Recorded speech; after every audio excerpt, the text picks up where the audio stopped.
প্রতিষ্ঠার 2 দশক পর প্রথমবারের মতো অনুষ্ঠিত হচ্ছে জগন্নাথ বিশ্ববিদ্যালয় কেন্দ্রীয় শিক্ষার্থী সংসদ নির্বাচন, উৎসব মুখর ক্যাম্পাস। প্রার্থিতা ফিরে পেতে ইসিতে আপিলের দ্বিতীয় দিন, পোস্টাল ব্যালটে ভোটের সময় শেষ, মোট নিবন্ধন করেছেন 15,33,000। তীব্র শীতে কাঁপছে গোটা দেশ, রাজশাহীতে মৌসুমের সর্বনিম্ন তাপমাত্রা 7 ডিগ্রি সেলসিয়াস, চরম বিপাকে নিম্ন আয়ের মানুষ। দেখছিলেন ক্রাউন সিমেন্ট সংবাদ শিরোনাম, এবার বিস্তারিত।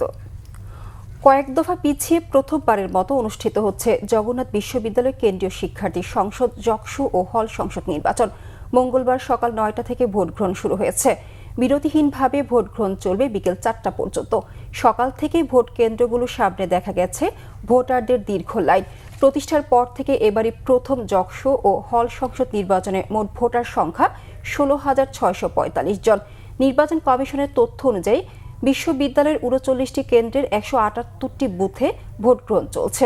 নির্বাচনে মোট 21টি পদে প্রতিদ্বন্দ্বিতা করছেন 157 প্রার্থী এবং হল সংসদের 13 পদে 33 প্রার্থী। হলের শিক্ষার্থীদের হল সংসদে ভোট দেওয়ার পাশাপাশি কেন্দ্রীয় সংসদের জন্য আলাদাভাবে ভোট দিতে হবে। ভোট গ্রহণ শেষে 6টি ওএফআর মেশিনে হবে ব্যালট গণনা। ফলাফল ঘোষণা করা হবে কেন্দ্রীয় অডিটোরিয়ামে। ভোট গণনা সরাসরি দেখানো হবে এলইডির স্ক্রিনে। উল্লেখযোগ্য প্যানেলগুলোর মধ্যে রয়েছে ছাত্রদল সমর্থিত ঐক্যবদ্ধ নির্ভীক জবিয়ান, ছাত্র শিবির সমর্থিত অদম্য জবিয়ান ঐক্য, ছাত্রশক্তি সমর্থিত ঐক্যবদ্ধ জবিয়ান ও বামপন্থী সমর্থিত মাওলানা ভাসানী ব্রিগেড প্যানেল।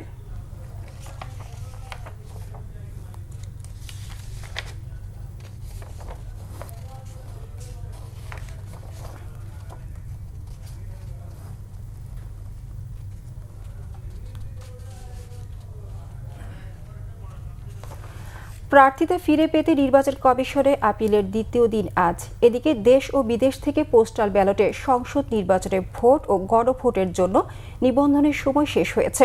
সোমবার রাত 12টায় এই সময়সীমা শেষ হয়। নির্বাচন কমিশন সূত্রে জানা যায়, ভোটের জন্য মোট নিবন্ধন করেছেন 15,33,682 জন। এর মধ্যে দেশের ভেতরে থেকেই নিবন্ধন করেছেন 7,61,140 জন। তাদের মধ্যে সরকারি চাকরিজীবী 5,75,200 জন, নির্বাচনী দায়িত্বপ্রাপ্ত 1,69,642 জন, আনসার ভিডিপি 10,010 জন। এছাড়া কারাগার থেকে ভোট দিতে নিবন্ধন করেছেন 6,283 জন। আর প্রবাসীদের মধ্যে সৌদি আরব থেকে সবচেয়ে বেশি নিবন্ধন করেছেন, যার সংখ্যা 2,39,186 জন। 123টি দেশে থাকা প্রবাসীরা পোস্টাল ব্যালটে ভোট দিতে নিবন্ধন করেছেন। ইসির নির্দেশ অনুযায়ী আগামী 21 জানুয়ারি প্রতীক বরাদ্দ হওয়ার পর যার যার আসনের পছন্দের প্রার্থীকে ভোট দিতে পারবেন নিবন্ধিত ভোটাররা এবং পরদিন থেকেই ফিরতি ডাক পাঠানো যাবে। সারা দেশে বইছে মৃদু শৈত্যপ্রবাহ, তীব্র শীতে নাকাল জনজীবন। মৌসুমের সর্বনিম্ন তাপমাত্রা রেকর্ড করা হয়েছে রাজশাহীতে 7 ডিগ্রি সেলসিয়াস। 3 দিন ধরে সূর্যের মুখ দেখেনি রংপুরের মানুষ। প্রচণ্ড ঠান্ডায় কাহিল হয়ে পড়েছেন ছিন্নমূলরা।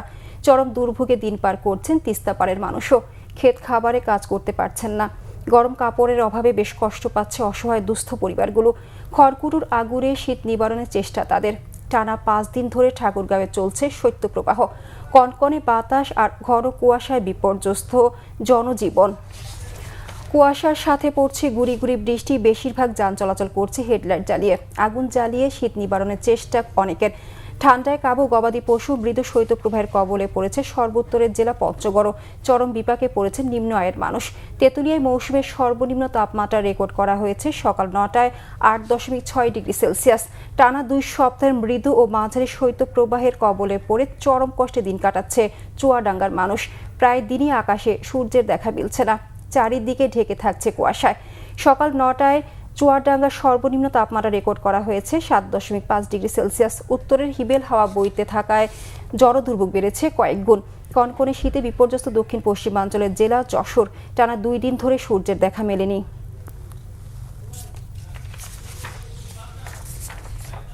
এই ছিল এখনকার মতো। পরের সংবাদ দুপুর 2টায়। এর আগে একটা রয়েছে নিউজ টপ 10 দেখার আমন্ত্রণ রইল।